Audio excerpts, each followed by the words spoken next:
Aprova el llibre quart del Codi Civil de Catalunya relatiu a les successions. Ilustres diputados y diputadas, la existencia del derecho de sucesiones obedece, además de una tradición jurídica inveterada en Cataluña, y se ha hecho mención a la existencia del artículo 33 primero de la Constitución, en la que se reconoce el derecho a la propiedad y a la herencia. El libro cuarto del Código Civil viene a adaptar ese derecho a la herencia en lo que hace referencia al Código de Sucesiones en Cataluña. Es decir, viene a regular el contenido del Código de Sucesiones por causa de muerte que estaba vigente desde el año 1991. Nos parece adecuado la elaboración del libro cuarto del Código Civil en base a dos razones. En primer lugar, porque apenas han transcurrido 15 años desde su entrada en vigor, plazo que no es largo para el derecho civil, caracterizado, como se sabe, por su estabilidad. Igualmente, ya el Código Civil, el Código de 1991, incorporó cambios sustanciales respecto a la compilación del 60, como la Ley de Sucesión Intestada del 87 y de la Legítima del año 90. Estas modificaciones han sido trasladadas ahora al nuevo Código Civil catalán. Los cambios, como la propia exposición de motivos indica, responden, por lo tanto, a una reestructuración formal, pero no solo formal, sino que también se trata de adaptar, como aquí se ha puesto de manifiesto esta mañana, a la sociedad actual, las instituciones que desde la época del derecho medieval se contaban en Cataluña. En este sentido, no se trata de desnaturalizar el derecho catalán, como aquí se ha manifestado. A nuestro juicio, lo que se ha pretendido y se pretende con el Código Civil, y de aquí nuestro apoyo bastante amplio a su contenido, es precisamente armonizar o adaptar a la sociedad actual ese derecho antiguo. El derecho en sí es cambiante, es mutable y ha de ser adaptable. No podemos estar priorizando instituciones del siglo XVIII o del siglo XIX a la realidad que ahora vivimos. Una primera consecuencia es que las instituciones deben configurarse con intención de armonizarse de una forma adecuada con el resto de instituciones de índole civil. En este sentido, nos parece a veces excesivo, y así será objeto de alguna enmienda por parte de nuestro grupo, la necesidad de mantener peculiaridades muy específicas limitadas a un reducido ámbito geográfico en el Código Civil, como se plantea. A lo mejor quizás sería conveniente establecer un derecho más general, más armónico y no tan específico para determinadas zonas. De todas maneras, sí que entendemos positiva figuras que se incorporan en el nuevo Código Civil, el libro cuarto. Nos parece positiva la introducción de la figura del testamento ante alcalde. Eso no quiere decir que veamos como si se acaba el mundo tradicional cuando no se regule la figura del testamento davant del rector o delante del rector. Es cierto que esta figura de larga raigambre en Cataluña, venía de los decretales, goza todavía de cierta aplicación real en algunas zonas de Cataluña, sobre todo en las comarcas de Lleida. Ahora, su supresión tiene una trascendencia, a nuestro juicio, menor, puesto que ya se prevé la figura del testamento ante alcalde. Y siendo nosotros un partido que propugna la laicidad de las instituciones, no queremos hacer expresión de laicidad la supresión de este testamento, sino sencillamente consideramos que puede tener un cierto contenido obsoleto y por eso vemos bien su supresión. Igualmente, también consideramos, sin embargo, cuestionable lo relacionado con el plazo de caducidad en el testamento ante alcalde.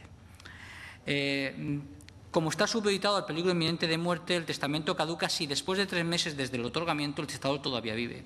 ¿Entenderán los testadores o herederos que sea ineficaz un testamento otorgado ante una autoridad como el alcalde?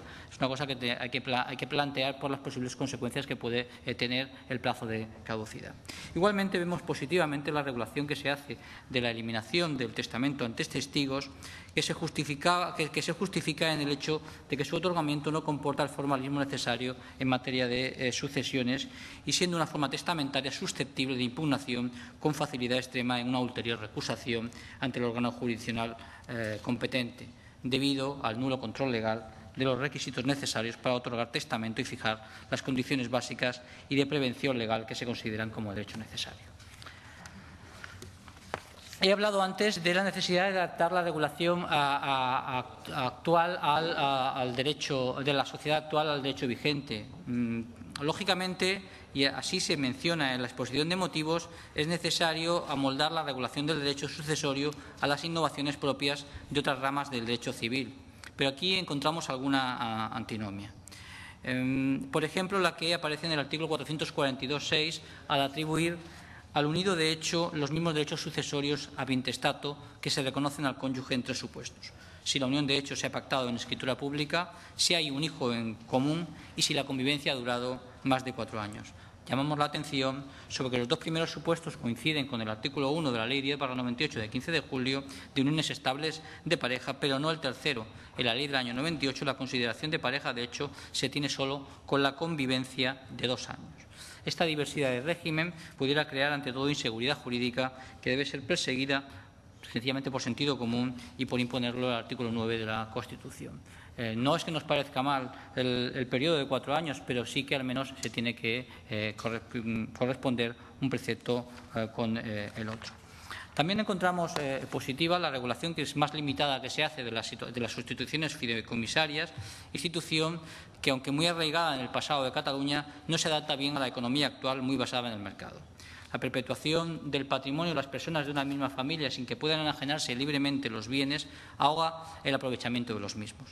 Las sustituciones fideicomisarias, como las prohibiciones de disponer, actúan hoy como un mecanismo de prolongación de la voluntad del muerto mucho más allá de su fallecimiento y que complica la vida a sus sucesores.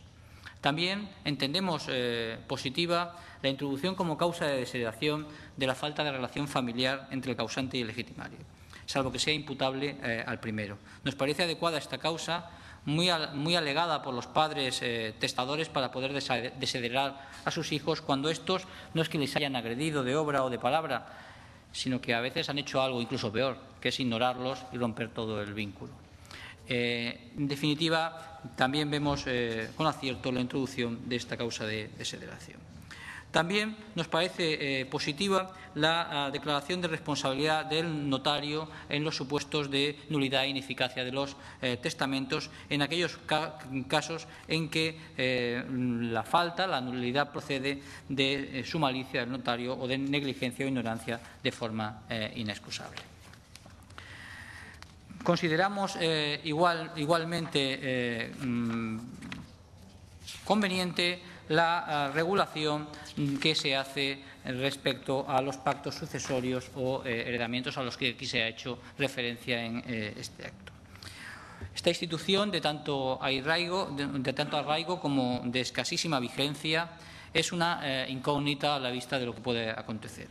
Esta figura, recordemos, obedecía a la conveniencia de asegurar al hijo que se quedaba en la casa familiar configurada como empresa agraria la certidumbre de ser en su día el heredero, garantizándole así que las inversiones por él realizadas redundarían en su beneficio a la muerte de sus padres.